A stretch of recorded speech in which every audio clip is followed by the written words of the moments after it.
last night, I'm a plumber, and we were dealing with a septic tank last night, and I had some hay. Actually, we got pine straw. He says, no, I want you to go get hay.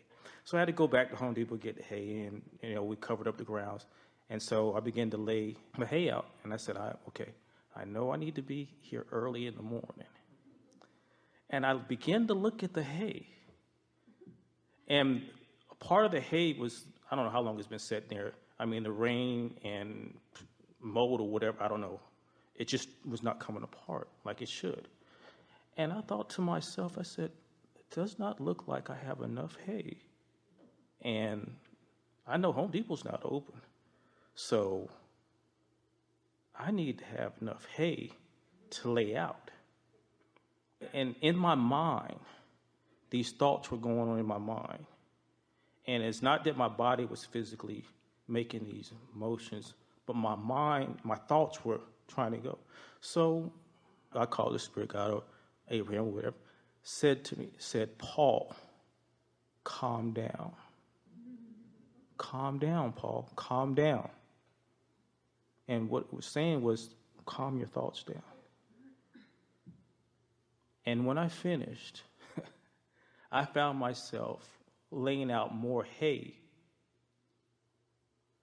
over the whole entire area where I thought I might have need another 2 or 3 bushels.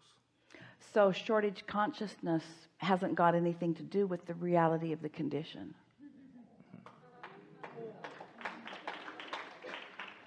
All shortage consciousness is about alignment or not, isn't it? Yes. And your ability to perceive is dramatically influenced by, and so that was you using your guidance system, recognizing that you were vibrationally out of whack and doing something about it, and not being so far out of whack that you couldn't get back into alignment. Now, the reason why I was able to do that is because I was on another site that I was a part of, and I was led to go on a page, and it had your information on it. And I started listening. This was about a month and a half ago. That noise in your head sermon that you have, I think I might have played that almost a week, probably 3 or 4 times every day. And I just keep going over because I want to get rooted. I want to get grounded in understanding what it is that you're saying, because it's very simple, yet in our daily actions and everything that we come across, we make it so complicated, and it's not as complicated as one would think, because everything that you're saying is very simple. If we tune in, we turn to that channel, there is so much out here that can bring us to the alignment in which you're talking about. So that's why I keep repeatedly going over while I'm working. I'm letting it go on in my ear constantly over and over and over and over again, so that I understand. And that was the reason why I was able to do what I did last night so quickly. Well, that's the nice thing about having the tools. That's the nice thing about understanding that it isn't complicated, that the simple fact of life is that you are all vibrational first and foremost, and that you live in a vibrational universe that law of attraction is managing.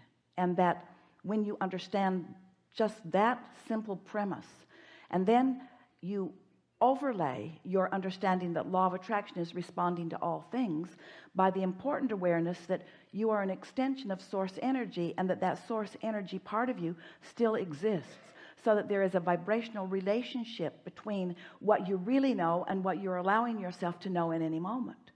So once you get that simple thing in place, now you have activated your own guidance system so that you can, in real time, in real moments, adjust your vibration before things get so out of whack. So momentum never needs to get carried too far in the direction that you're not wanting.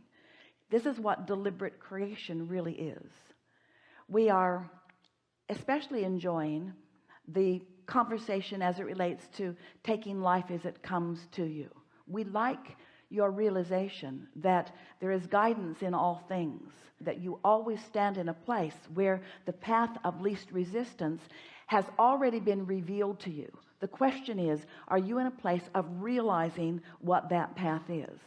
So it was interesting how your mind raced around of all of the reasons why you needed this to work out. It was late at night and you needed an early start, and it didn't look like you had the resources that you needed to do what you needed to do. And so you started down some paths in your mind, some sort of reasonable, logical things that most people would do. But in the midst of all of that, you had a presence of mind that almost nobody has, because almost anybody else in that situation would have been off looking for more hay, or they would have shorted the job and not done it in a way that was pleasing to you or the others, or there were lots of different paths that could have been taken, but none of those were the path of least resistance for you.